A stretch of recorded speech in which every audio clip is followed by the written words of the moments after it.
नमस्कार। आपदा और उसके समाधान पर आधारित हमारी इस श्रृंखला के नए अंक में आपका स्वागत है। आपदाओं की बात करें तो चाहे ये प्राकृतिक हो या मानव निर्मित, आपदाओं का सामना तो हमें करना है, लेकिन सच ये भी है कि तैयारी में ही है समझदारी। आज के अंक में बात भूकंप से सुरक्षा और उसकी तैयारियों की।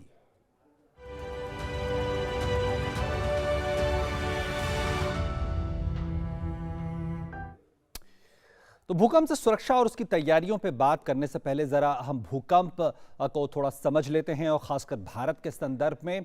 तो जरा हम एक नक्शे के जरिए समझने की कोशिश करते हैं कि भारत में वो कौन कौन से इलाके हैं जो सबसे ज्यादा खतरे के हिस्से हैं। आप ये जो लाल, गहरे लाल वाले हिस्से देख रहे हैं, चाहे पूर्वोत्तर का इलाका हो या फिर जम्मू कश्मीर का कुछ हिस्सा, उत्तरांचल का हिस्सा, गुजरात का कुछ हिस्सा, और इसके अलावा अंडमान निकोबार का हिस्सा आप देख सकते हैं। ये सबसे ज़्यादा खतरे वाले इलाके, यानी इनको जोन 5 कहा जाता है। उसके बाद आता है ये गहरे पीले रंग का इलाका आप देख रहे हैं, जो जहाँ जम्मू कश्मीर का कुछ इलाका है, दिल्ली, मुंबई जैसे इलाके पड़ते हैं। इसके अलावा कुछ बिहार, उत्तर प्रदेश के जो सीमाई इलाके हैं वो पड़ते हैं। तो ये जोन 3 में कहे जाते हैं, जोन 4 में कहे जाते हैं, जहां पे भी बहुत भारी खतरा रहता है। फिर पीले रंग का आप जो इलाका देख रहे हैं जोन 3 में आता है, जहां गुजरात का इलाका आप देख सकते हैं, राजस्थान का इलाका, महाराष्ट्र का कुछ इलाका, केरल का हिस्सा आप देख सकते हैं कुछ, इसके अलावा बिहार, उत्तर प्रदेश के कुछ हिस्से, तो ये जोन 3 में आते हैं। और नीले रंग का हिस्सा आप देख रहे हैं, ये सबसे कम खतरे वाला हिस्सा माना जाता है, जिसमें आप देख सकते हैं राजस्थान का बड़ा हिस्सा, इसके बाद अलावा महाराष्ट्र और इसके अलावा उड़ीसा, छत्तीसगढ़ का इलाका, और ये कर्नाटका और आंध्र प्रदेश और तमिलनाडु का इलाका है। तो ये इस तरह से आप समझ सकते हैं कि भारत में किन इलाकों में ज़्यादा खतरा है। ज़रा पहले के कुछ उदाहरणों को हम सामने रखते हैं कि भूकंप कितनी बड़ी तबाही ला सकता है। तो 1934 का भूकंप बिहार का सबसे भयानक माना जाता है, कहा जाता है 30,000 से ज़्यादा लोगों की मृत्यु हुई थी। इसके अलावा जो सबसे भयावह भूकंपों की अगर हम बात करें तो कुछ और उदाहरणों के तरफ नज़र डालते हैं, और बिहार का उदाहरण मैंने आपको दिया। इसके अलावा गुजरात का भुज का 2001 जनवरी में जो आया था भूकंप, 20,000 से ज़्यादा लोग हताहत हुए थे, ये भी विध्वंसकारी भूकंपों में से गिना जाता है। फिर महाराष्ट्र लातूर का भूकंप 1993 का माना जाता है, जहां 20,000 से ज़्यादा लोगों ने अपनी जान गंवाई थी। इसके अलावा और कुछ उदाहरणों की बात करें तो असम, जहाँ तिब्बत में भी इसका असर पड़ा था, 15 अगस्त 1950 का भूकंप बेहद भयानक माना जाता है, 1,500 से ज़्यादा लोगों ने अपनी जान गंवाई थी। तो इस तरह से देखा जाए तो कुछ ऐसे उदाहरण हैं, और ये उसमें उत्तरकाशी का भी उदाहरण है। अक्टूबर 1991 में आया था ये भूकंप, जहाँ 1,000 से ज़्यादा लोग मारे गए थे। तो ये कुछ बड़ी बड़ी ऐसी घटनाएं हैं जो पिछले 100-150 सालों में उदाहरण हमारे सामने हैं। इसके अलावा क्या मुख्य मुद्दे और क्या मुख्य बड़े सवाल हमारे सामने है? तो बड़ा सवाल यही है कि आखिर किन इलाकों में लोगों को ज़्यादा सचेत रहने की ज़रूरत है। इसके अलावा मुद्दा ये भी है कि क्या भूकंप के बाद राहत कार्यों के लिए कैसे बेहतर संचार और अलग अलग एजेंसियों के बीच में कैसे समन्वय बेहतर तरीके से बनाया जा सकता है। सवाल ये भी है कि भूकंप का लोगों और पर्यावरण पर क्या असर होता है। ये भी एक महत्वपूर्ण मुद्दा है, इसको भी समझने की ज़रूरत है। भूकंप के बाद किस तरह के खतरे होते हैं और उनका कैसे मुकाबला किया जा सकता है, ये भी बेहतर तरीके से समझने की ज़रूरत है। और बार बार भूकंप के झटके आते हैं, हल्के झटके आते हैं, इसका क्या मतलब है? क्या इसको लेकर भी तैयारी की ज़रूरत है? इन तमाम मसलों पे हम बातचीत करेंगे, अपने विशेषज्ञों से जानने की कोशिश करेंगे, और यहाँ पे हम रुकें छोटे से ब्रेक के लिए। ब्रेक के बाद इस पे विस्तार से इन मुद्दों पर चर्चा करेंगे।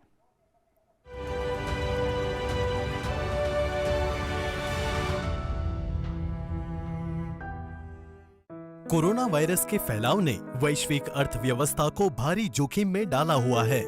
ऐसी परिस्थिति में उद्योग, कृषि, निर्माण कार्य और दुकानों को दोबारा पटरी पर लाना अनिवार्य है। तो इस समय प्रबंधक अपने कर्मचारियों की सुरक्षा के लिए कौन से कदम उठा सकते हैं? उत्पादन शुरू होने से पहले पूरे इकाई का एक संपूर्ण ऑडिट, कारखाने के परिसर का 24 घंटे सैनिटाइजेशन, मुख्य द्वार पर हाथ धोने की सुविधा और थर्मल गन द्वारा कर्मचारियों के तापमान की जांच, कर्मचारियों को एहतियाती उपाय द्वारा अपनी सुरक्षा रखने के लिए शिक्षित करना, ज्यादा स्पर्श होने वाली सतहों को हर 2-3 घंटे में सैनिटाइज करना। अगर किसी कर्मचारी में कोरोना के लक्षण नजर आए तो उसे शीघ्र ही नजदीकी चिकित्सा केंद्र पर ले जाना। हम एक समुदाय के रूप में एकजुट होकर इस महामारी से लड़कर एक स्वस्थ समाज और स्थिर अर्थव्यवस्था का निर्माण कर सकते हैं। एनडीएमए एवं आईआईपीएचजी द्वारा जनहित में जारी।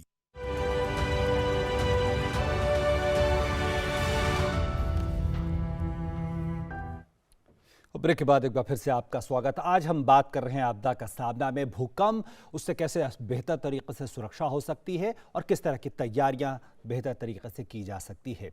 और इसी मसले पे बातचीत करने के लिए आज हमारे साथ तीन बेहद ख़ास मेहमान जुड़ रहे हैं। हमारे साथ जुड़ रहे हैं कमल किशोर जी, जो सदस्य हैं national disaster management authority NDMA के। इसके अलावा हमारे साथ प्रोफेसर CVR मूर्ति साहब हैं, IIT मद्रास से जुड़े हुए हैं। और हमारे साथ डॉक्टर D श्री नागेश साहब हैं, जो वैज्ञानिक हैं CSIR NGRI। बहुत बहुत स्वागत आप दोनों का, आप तीनों का इस पूरे कार्यक्रम में। और सबसे पहले अगर कमल किशोर जी मैं आपसे जानना चाहूं, जैसा कि हमने अपने दर्शकों को बताया कि कौन कौन से भारत में इलाके हैं जहां ज़्यादा खतरे हैं, इस लिहाज से देखें तो किस तरह से एनडीएमए एसडीएमए उनकी तैयारी रही है, उनके दिशा निर्देश रहे हैं, किस तरह से इन खतरों को आप लोग उसके लिए तैयारी करते आ रहे हैं? धन्यवाद। आपने जो पूछा उस बारे में मैं ये कहना चाहूंगा कि देश का करीब 60% हिस्सा ऐसा है जहां मध्यम से तीव्र भूकंप आ सकते हैं। लेकिन इससे ज्यादा जरूरी जानने की बात यह है कि इस 60% हिस्से में देश की करीब 75% आबादी रहती है। तो हमारे देश के बहुत सारे लोग जो हैं उनके इलाके में भूकंप आने की संभावना रहती है। तो इसको सीरियसली लेते हुए एनडीएमएस और जो स्टेट डिजास्टर मैनेजमेंट अथॉरिटी हैं, पिछले कई सालों से, करीब 15 सालों से इस चीज पर काम कर रही हैं। जो हम इस बारे में हमारे देश की तैयारी को और सुदृढ़ करना चाहते हैं, उसको मैं एनडीएमए की तरफ से 3 चीजों में बांटूंगा। एक तो एनडीएमए की तरफ से 2009 में ही भूकंप से बचने के लिए क्या कार्य प्रणाली हो, इस संदर्भ में एक राष्ट्रीय स्तर के दिशा निर्देश जारी किए गए हैं, जिसका पालन सभी स्टेट्स को, सभी डिस्ट्रिक्ट्स को और सभी मिनिस्ट्रीज और डिपार्टमेंट्स को करना है। तो ये जो दिशा निर्देश बनाए हैं, ये एक है। और दूसरा जो है, जो भूकंप की समस्या है, इसमें कई डिसिप्लिन्स के लोग जुड़ते हैं। साइज्मोलॉजिस्ट, जैसे अभी आप सुनेंगे श्री नागेश जी से, इंजीनियर्स जैसे आप प्रोफेसर मूर्ति से सुनेंगे, आर्किटेक्ट्स, बिल्डर्स। तो इन सबको कैसे लाया जाए और इन सबको कैसे एक दिशा में दिशा दी जाए, जिससे सब लोग मिल करके जो इनका अलग अलग रोल है वो अदा करें और हमारे देश को भूकंप से सुरक्षित बनाने का काम करें। तो इसके लिए हमने कई और डिटेल दिशा निर्देश जारी किए हैं, जैसे मिस्त्रियों की कैसे ट्रेनिंग हो, मेसन्स मैनुअल, हमारे देश के मैप्स जो हैं उनको कैसे हम साइंटिफिक नॉलेज को यूजेबल, एक्शनेबल, उसको उपयोगी बनाएं, जिससे कि जो लोग भवनों का निर्माण करते हैं उसको समझ के उसको कार्यान्वित कर सकें। और तीसरा काम जो हम करते हैं वो है कैपेसिटी बिल्डिंग का, जैसे मेसन्स की ट्रेनिंग कराना। अभी हम IIT बॉम्बे और कुछ और संस्थानों के साथ मिलकर के कोर्स मटेरियल तैयार कर रहे हैं कि जो हर एक छात्र जो सिविल इंजीनियरिंग का है वो कम से कम कुछ नॉलेज जो है अच्छे तरीके से समझ के निकले वहां से भूकंप रोधी भवन निर्माण के बारे में। तो कैपेसिटी बिल्डिंग का एक बड़ा काम है। हम उसमें एक प्रिपेयर्डनेस का भी काम है, जो मॉक ड्रिल, मॉक एक्सरसाइजेस का अभी तक जब से एनडीएमए बनाया करीब 700 मॉक एक्सरसाइजेस हो चुकी हैं। ये सिर्फ भूकंप के संदर्भ में नहीं, ये और आपदाओं के संदर्भ में भी है, लेकिन इसमें बहुत ज्यादा संख्या जो एक ऐसी है जो भूकंप आएगा तो हमारी जो बचाव एजेंसियां हैं, जो रिस्पांस एजेंसीज हैं, चाहे वो एनडीआरएफ हो, एसडीआरएफ हो, फायर सर्विसेज हो, आर्म्ड फोर्सेज हो, कैसे मिलकर के वो रिस्पांस करेंगे। तो इस बारे में भी कैपेसिटी बिल्डिंग पे एनडीएमए और एसडीएमए काम करती रही हैं। आगे भी हम आपसे विस्तार से इसके बारे में जानकारी लेते रहेंगे। डॉक्टर CVR मूर्ति साहब, हमें ये बताएं कि जो बात कमल किशोर जी ने कही कि किस तरह से चाहे वो बिल्डिंगों का निर्माण हो या अन्य ढांचागत चीज़ों का निर्माण हो, इसको लेकर सावधानी बरतने की ज़रूरत है, दिशा निर्देश है। लेकिन समस्या यह है कि जो पहले से बने हुए हैं और क्या उनकी उस तरह की क्षमता है, इस परिस्थिति से कैसे निपटा जा सकता है? जी प्रकाश जी नमस्कार। जी नमस्कार। जो प्रश्न आपने उठाई है, जो स्थित इमारत हैं इसकी कैसे हमें इसकी सुरक्षा कैसे जांच करें इसकी, इस विषय में हमें 5 मुद्दों पे ध्यान देना पड़ेगा। पहला है स्थल या जमीन जिस पे ये इमारत खड़ी हुई है।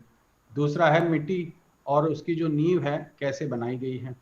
तीसरा वास्तु के दृष्टिकोण से क्या ये सरल और हल्का है कि नहीं। चौथा, ये जो संरचना है ये आपदा अवरोधक विशेषताएं इनमें सम्मिलित हैं कि नहीं। और पांचवा है कि जो निर्माण सामग्री और निर्माण तरीके उसमें इस्तेमाल किए गए हैं और जो भवन है उसकी आयु क्या है और उसकी रख रखाव कैसे रही है। तो ये सब जांचने के लिए हमें एक क्षमतापूर्वक संरचनात्मक इंजीनियर की जरूरत है, जो स्ट्रक्चरल इंजीनियर कहते हैं, जो दोनों दृष्टिकोण से, गुणात्मक और मात्रात्मक दृष्टिकोण से इनकी जांच करें। इसका मतलब ये हुआ कि जैसे जैसे बिल्डिंग इमारत पुरानी होती जाती है वैसे वैसे खतरा बढ़ता जाता है, अगर वो उस जोन में है जहां पे ज्यादा खतरा हो सकता है भूकंप के। तो मूर्ति साहब, आपकी आवाज जी आप सुन पा रहे हैं? मूर्ति साहब, डॉक्टर मूर्ति, आपकी आवाज पहुंच नहीं रही है। अच्छा ठीक है, हम उसको ठीक करेंगे। अब जब तक डॉक्टर श्री नागेश उनके पास चलते हैं। डॉक्टर श्री नागेश, जो आंकड़े बता रहे थे जब मैं इस पूरे विषय पे शोध कर रहा था, रिसर्च कर रहा था, तो ये जानकारी मिली कि हर रोज हजारों की संख्या में भूकंप आते हैं जो रिक्टर स्केल पे 2 या उससे कम होते हैं, और इसके अलावा और भी इससे ज्यादा तीव्रता के भूकंप हर रोज आते हैं, कई तो महसूस भी नहीं होते। तो कैसे इसको आप बताएंगे, कैसे इसके लिए भी तैयारी क्या करनी चाहिए, और जो अब हल्के झटके ऐसे भी आते रहते हैं जिनको हम महसूस भी कर पाते हैं, हालांकि उससे कुछ नुकसान होता नहीं, तो कैसे इन परिस्थितियों को देखते हैं आप और इसके लिए कैसे तैयारी की जा सकती है? जो भूकंप, नमस्कार प्रकाश जी, नमस्कार। ये जो भूकंप आपने कहा, जो सूक्ष्म भूकंप, माइक्रो अर्थक्वेक्स होते हैं, छोटे छोटे मैग्नीट्यूड के तीव्रता की जो भूकंप आते हैं, इसकी विशेषता यही है कि निरंतर जो स्ट्रेसेस जनरेट हो रहे हैं, दबाव जो जनरेट हो रहे हैं प्लेट्स के अंदर, और वो जो एक्यूमुलेट हो रहा है वो स्ट्रेन एनर्जी के रूप में निकल जा रही है। छोटे छोटे भूकंप आने से क्या होता है, स्ट्रेस एक्यूमुलेशन जो होता है वो फॉल्ट्स या क्रैक्स, ये लिनियमेंट्स के साथ, वहां से जो ये एनर्जी उष्ण जो निकल जाती है वो छोटे भूकंप के रूप में होता है। ये माइक्रो अर्थक्वेक साधारण आप जब देखेंगे, आप जैसे फ्रीक्वेंसी के बारे में बोल रहे थे कि हर दिन कितने होंगे, बिल्कुल 1 साल के अंदर 2 तीव्रता से जो होंगे भूकंप करीब करीब 2 लाख के आसपास होंगे, 2 lakh all over the globe. यदि हम 8 मैग्नीट्यूड या 9 मैग्नीट्यूड के बारे में बात करेंगे, वो हर 20 साल 40 साल के पर्यांतर आपको एक मिलेगा वो। सो दैट मीन्स ये जो बड़ी तीव्रता की जो भूकंप आते हैं काफी सालों के बाद आते हैं और हर वक्त वही जगह नहीं आती है। So this is one thing हमको याद रखना है, ये छोटे भूकंप जो आ रहे हैं, स्ट्रेन एनर्जी रिलीज हो रही है, और ये अच्छा भी है क्योंकि वो बड़े भूकंप के तीव्रता के रूप में it is not going to be converted. जी बिल्कुल, तो छोटे छोटे भूकंप एक तरह से अच्छी बात है और इस बात को समझने की जरूरत है। और कमल किशोर जी, भूकंप के पहले की तैयारियों की तो बात होती है, भूकंप के बाद की परिस्थितियों के लिए क्या एनडीए में और एसडीए में उन लोगों की क्या रणनीति होती है, और उसको लेकर क्या उस तरह की अलग अलग एजेंसियों के बीच में जो समन्वय है वो एक बड़ा मुद्दा देखने को मिलता रहा है। कैसे आप देखते हैं जो पोस्ट अर्थक्वेक का जो पूरा सिनेरियो है? देखिए, इसमें 3 चीजें कहना चाहूंगा। सबसे पहले मैं ये कहना चाहूंगा कि हमारे जो एनडीआरएफ है, नेशनल डिजास्टर रिस्पांस फोर्स है या स्टेट डिजास्टर रिस्पांस फोर्स है, उसकी कितनी भी तैयारी हो, भूकंप जब आता है तो वहां पे फर्स्ट रिस्पॉन्डर जो है वो जो अफेक्टेड लोग होते हैं, जो अफेक्टेड गांव हैं जहां भूकंप आया है, शहर है, वहां के जो लोग हैं, वहां का जो समुदाय है, सबसे पहला रिस्पॉन्स उन्हीं का होता है। बिल्कुल। तो भूकंप के बाद की रणनीति में सबसे पहला और सबसे महत्वपूर्ण जो भागीदारी है वो उन लोगों की होनी चाहिए। उनको इस चीज की समझ होनी चाहिए कि जब धरती हिले तो हमें क्या करना है। हम अर्थक्वेक सेफ्टी में एक चीज समझाते हैं जिसको बोलते हैं ड्रॉप, कवर एंड होल्ड, कि अगर भूकंप आए तो आप नीचे झुकें, किसी मजबूत मेज या पलंग के नीचे छुपें और उसको पकड़ लें। ड्रॉप मतलब नीचे झुकें, अपने आप को कवर करें और अपने एक जगह पे बैठे रहें, ताकि जो चीजें गिरें उससे आपके सिर को, आपके शरीर को नुकसान ना हो।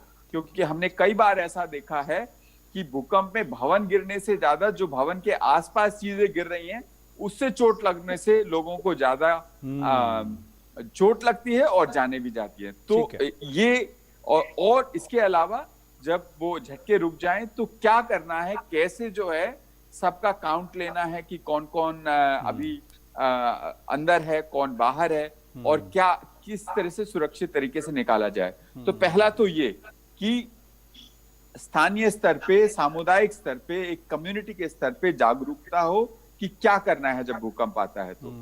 और दूसरा जो है वो है जो लोकल रिस्पांस फोर्सेस हैं। लोकल रिस्पांस फोर्स मतलब fire service, civil defence, home guards, ये लोग मिलकर के कैसे कम्युनिकेशन रहेगा उनका, कैसे आप जो स्थिति का जायजा लेंगे, कैसे वहां पे इमीडिएट रिस्पांस पहुंचाया जाएगा। तो ये हुआ दूसरा स्तर। और तीसरा स्तर हुआ नेशनल डिजास्टर रिस्पांस फोर्स का।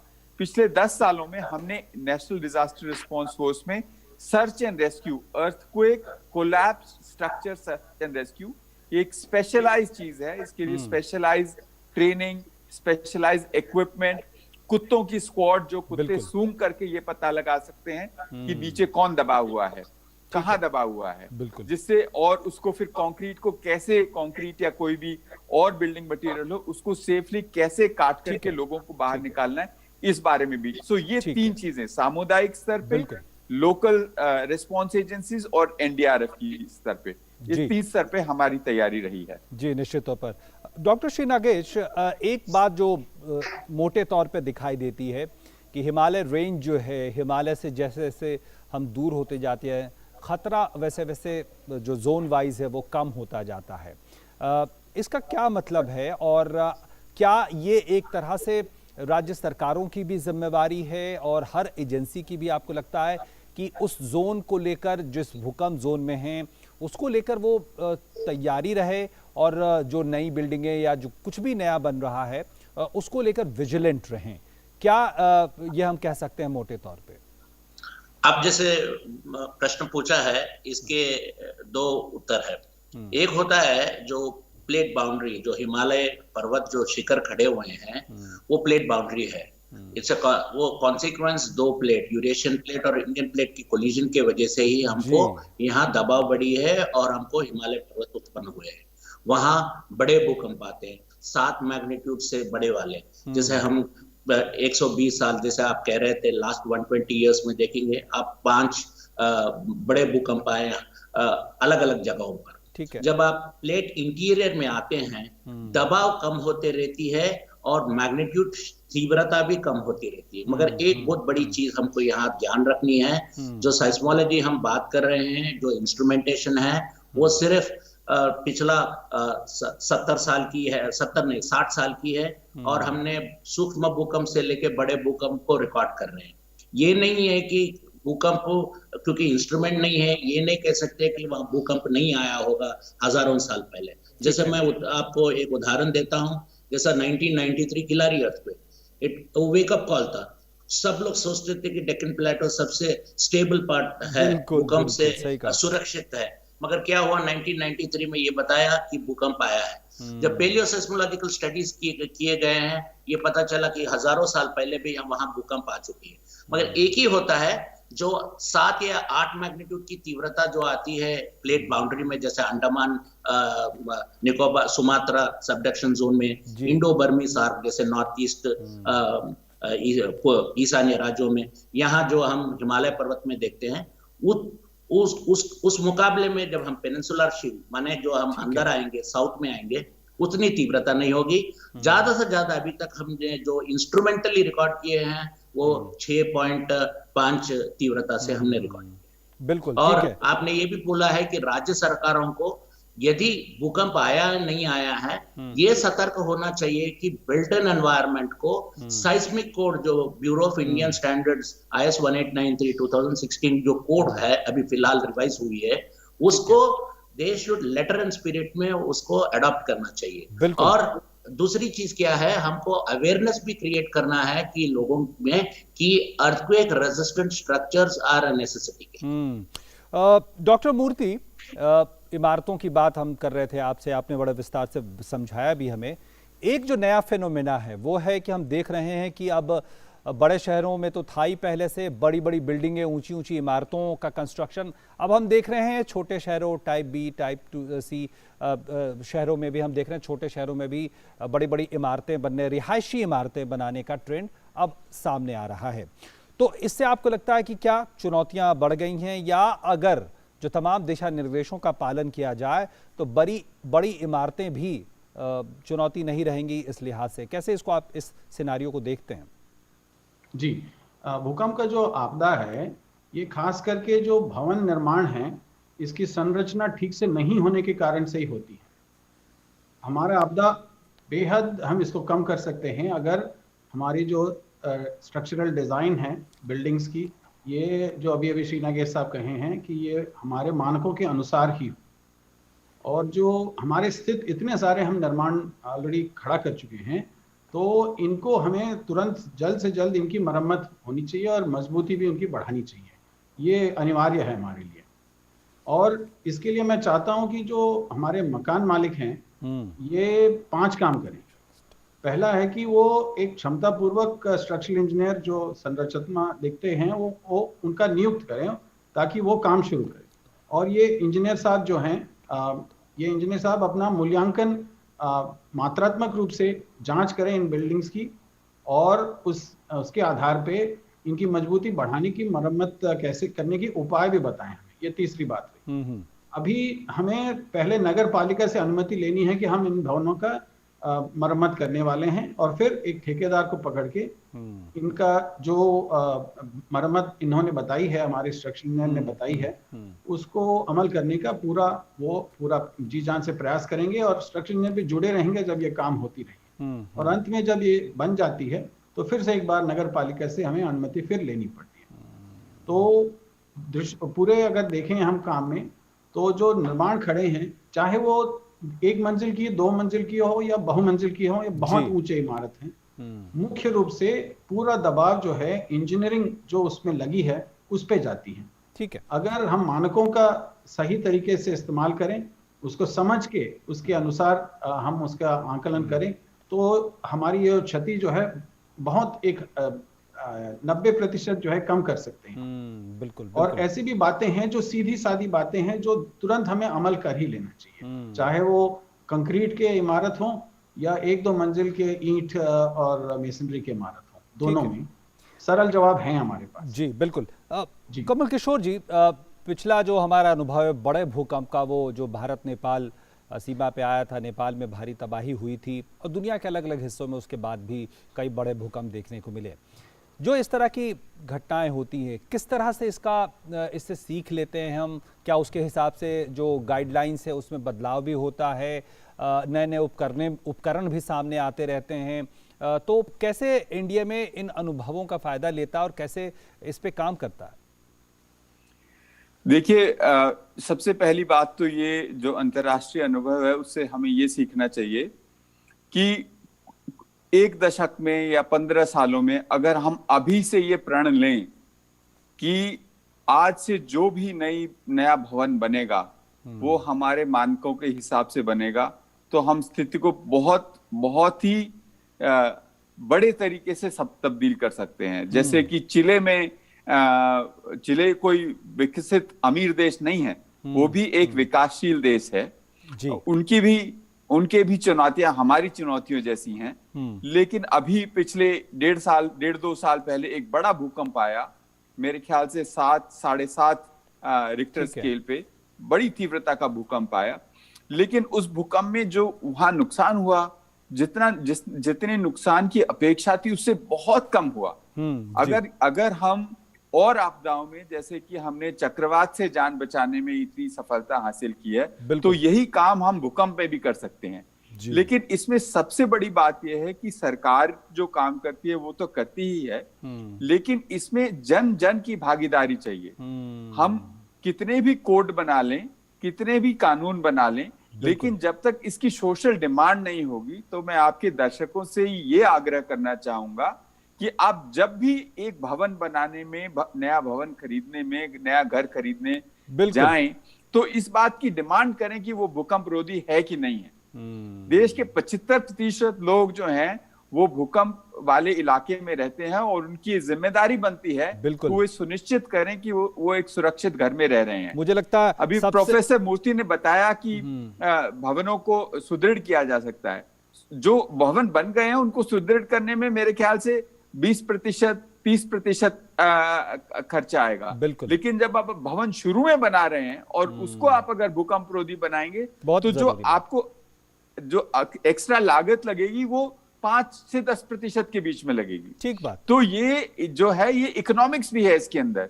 ये बहुत ही समझदारी की बात होगी कि आप इस चीज की डिमांड करें कि आप जो भी घर खरीद रहे हैं, बना रहे हैं, वो भूकंप रोधी हो। बिल्कुल, निश्चित तौर पर सबसे ज्यादा जरूरी बात यही है, जैसा आपने भी कहा कि देश के 60 से 75% जो लोग रहते हैं वो भूकंप आने वाले इलाकों में रहते हैं, यानी किसी न किसी तरह का खतरा रहता है।